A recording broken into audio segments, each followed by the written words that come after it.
Hi, I'm Rob Cosman. We're at Heartland Forest. This is in Niagara Falls, Ontario, Canada. And this is where we've been hosting our Purple Heart Project for the last 2 years. We do this twice a year, 2 weeks in the spring, 2 weeks in the fall. Each time we do it, we have 6 civilians, and that enables us to bring in 6 or 7 combat wounded veterans. So the civilians are a really big part of the program. They don't only come as paying customers that enable us to run the program, but they're also a good portion of the therapy. It gives these vets who typically don't associate with people outside their immediate family the opportunity to be around other people, and it works out great. This class is gelled, and it's just been awesome. This is Dave Ducharme. Dave, where are you from? Erie, Pennsylvania. Erie, Pennsylvania. So, you gonna be all right? I think so. You allergic to wood? I didn't think so, but it could be.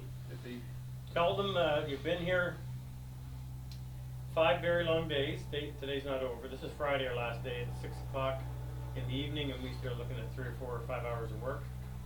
So, if you can, tell them what you've experienced. Sum it up for us. I'm not going to want to lead you down any path. I just want to let you tell it.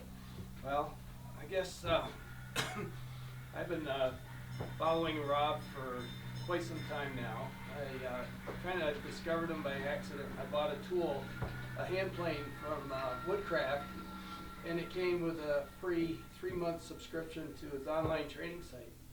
And so I started watching excuse me, started watching his videos and was just fascinated by the very plainly explained, easy to follow instruction he gave, and you saw it all real time. You didn't see just snippets of things finished or half finished.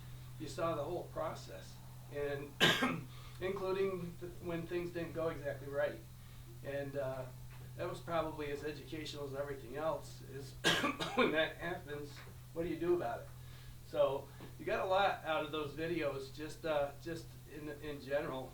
And after finding out that Rob, excuse me, had a live training session, I told my wife, someday I'm going to do that. Whenever I get a chance to break away from work, that's something I want to do. So time went by. It's about 4 or 5 years went by, and I hadn't done it yet. And then I learned that Rob had incorporated a mixed class of civilians and veterans. And I served in the military myself, but never in combat, and never under the stressful conditions that the vets that he sponsors or are sponsored by folks have experienced. But when I saw that, I told my wife, that's it, I'm going. I'll find a way to get away from work. And I did, and came and haven't regretted a minute. It really has been a tremendous experience. Just the sharing of personal stories by itself would have been worth the time and the money, but to couple that with learning some hand tool skills that I've kind of been hacking at over time, and hadn't really done enough to really get into it in any sort of quality way. So again, I learned some things that I needed to improve on from a personal skills point of view, learned more about the process of how things like dovetail joints are made, and I'm sure going back home, now I've got some very specific things to work on that ultimately I think will improve my woodworking skills and results of my woodworking overall. How many hand-cut dovetails have you done? Well, that's a tricky question. I have done a number at home, but the big difference was the ones I did at home involved hours and hours of chisel work. Ones do here come right from the saw. Okay, so this is right from the saw. This is the tailboard side, and there's your pinboard side. That's really good, Dave. Thank you. Congratulations. Thank you. What are you hugging that plane for? Oh, I was asked to bring my favorite tool. The number 7 plane is my favorite tool. I had started out with smaller planes, and then they were fine for what they're made for.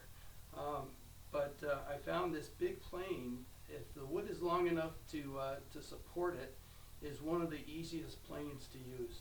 It gives superb results, and if I have a choice of anything in the tool rack, this is the one I go for first. And recently introduced it to my 18-year-old grandson, who's now developed an interest in woodworking, and now it's the first one he goes to first as well. And how he was learning how to sharpen. Well, that's everything.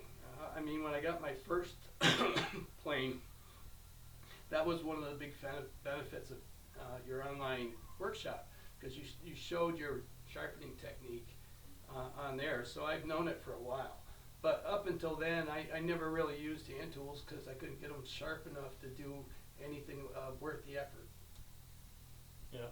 Well, I think you got a whole room full of guys that discovered that you learn to sharpen, you learn to hand tool woodwork at the same time.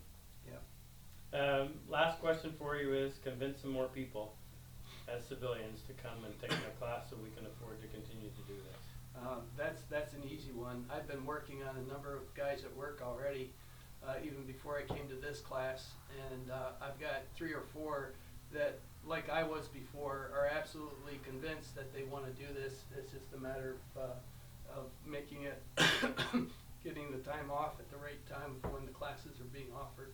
So it's easy to convince folks. You just have them watch one of your YouTube videos, or just talk about what I've learned from the videos I've watched already, and now this personal training. It's an easy sell. Anybody that has any inkling of liking the woodwork, this is absolutely worth the time and effort and money. We'll get them to watch this one. Yeah. But thank you, Dave. Thank Appreciate your support. Thank you. Appreciate you being here. Thank you for all you've done for us. Right. You're welcome.